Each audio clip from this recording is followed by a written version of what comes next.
Hey, what is up guys? Welcome back. So today's video is more about progress than any tutorial or anything of the sort. And it's been at least 1 year since I've been playing Nexus War Civilization. You can see here that I've logged in for a total of 373 days. I haven't missed or skipped any day while I've been playing this game, which is why the login streak says 373. So the purpose of making this video was to show you realistic progress. I'm not a heavy pay-to-win player. I'm not a whale. The only time I've spent money is maybe on the battle pass and on the third Titan, but aside from that, I'm pretty much the standard F2P guy. So I just wanted to show you guys what you should expect for at least playing the game for a year. So this is a year's worth of progress. Let's have a look at it. The first thing that you should see is the power, and mine is now almost 220 million, which is a pretty good number. Now this could have improved if I kind of moved to a stronger alliance in the beginning, stick to stronger alliances, but I was in a second or maybe a third strongest alliance when I started the game, and I also did miss out on a lot of opportunities in seasons, so there is gap here.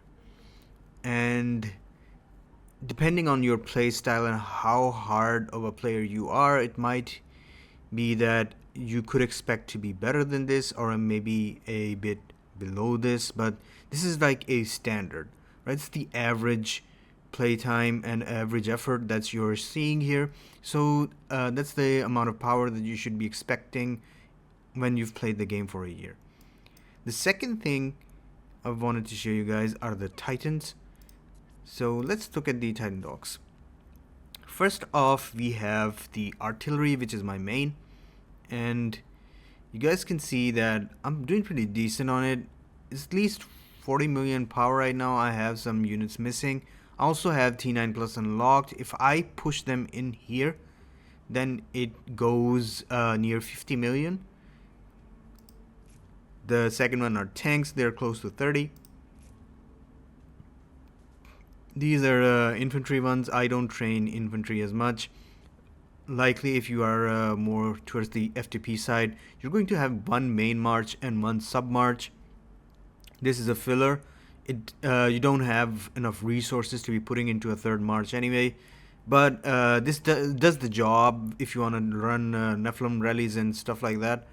So the fourth one is my Gathering Titan. I also use it for jungling, and fifth is Hank. So Hank pretty much has his mythic loadout done. This one also has his mythic loadout done. This also has the base mythic loadout done. So does my submarch. And the main one has at least 2 parts of Celestials. So Celestials are a slow progress, I'm afraid. A lot of people have been asking me what the way of speeding this up is. So one is gambling, but I don't really recommend that.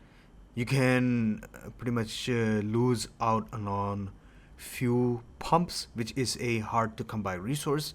So gambling will work for some people, and you have an idea of it from how much you pull from the hero queues, how much you've been successful in like having the standard sets come out for you. For me, it never happened, which is why I figured that gambling does not favor me inside of this game. I'm doing it the traditional way, where I craft up the 4 mythic parts, then I convert that into a celestial part. I'm close to a third one, and if the next season starts, I'm pretty confident I'll get the 4th one as well. But this is a slow time taking process.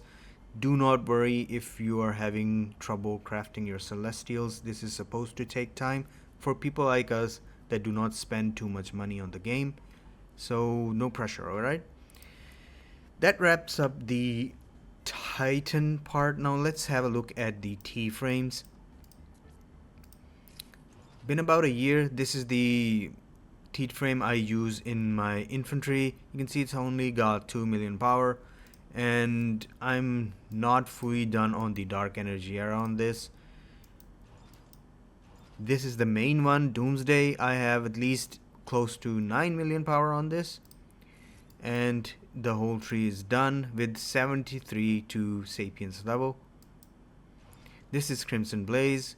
The one in my submarch has 6.6 million and 65 on the Sapiens level. For the same for this, the dark energy is done. So these are the 3 T frames that I'm using, which gives you the idea what the progress on the T frames is supposed to look like. So the next thing on the list is building levels. Now, playing the game for a year, I'm on tier 2. I just started on tier 2 buildings, and I've done the artillery parts first and the tanks parts second. So boosters are currently on the way for that, and it's going to take me some time on tier 2. Then tier T is a pretty huge jump in resources, so that's also going to take a lot of time. And this should tell you that you are doing fine if you're at this stage, if you are playing regularly. Games like these, they kind of force you to play regularly, and it's something that's going to require a lot of patience on your part. If you're not into that, don't start these games. You're going to feel really disappointed. You're also going to feel like you're getting nowhere. You're also going to feel like, hey, you put in so much effort, but you're not getting enough back. That's because these sort of games, they're about the long run. They're not about getting stronger. Unless you're like pumping in a lot of money, then of course you would get strong really fast. But let's be honest, we don't really want to spend that much amount of cash on a mobile video game, or any video game for that matter. We just want to see what the free-to-play limit is on stuff like this. So moving on to research, I have city dev done. This is the tree that you do like as soon as you start the game. I've already made a separate video on research. In armaments, I have my military logistics up to 91.5, stating that my artillery is the main, so I have this stuff maxed out. I haven't maxed this. Maybe I'll get around to it when I have like maybe the time. I don't know. I just left it at that point. Parts production, I've got up to molecular material and materials recycling, then parts decomposition. I didn't unlock the last line, which is production line expansion 5. I felt like these 2 nodes weren't really that important. It could just do the job with just dispatch 92.5. Expedition to the Abyss, I've done this 100% because this is a very important tree for free to play guys. Abyssal Enterprise is something of a new tree, and I've unlocked this Abyss crystal inside of it as fast as I could up to the max amount, so I'm saving up fusion essence to reach down to Abyssal Heat Source, which will give me access to the ability to put in the stars inside of my Titans as a free-to-play guy. For armies, I haven't done anything on defense army. This is something like I felt like this is optional stuff. You don't really need this, and I've seen drawbacks happen more than advantages for having a defense army, because always somebody stronger is going to come up and shoot up your army. So I just keep the wall unwalled and have a huge amount of T1 Titans as my meat shield. So if I'm being attacked, the city kind of just gets forced ported, and only thing I lose out on are T1 units.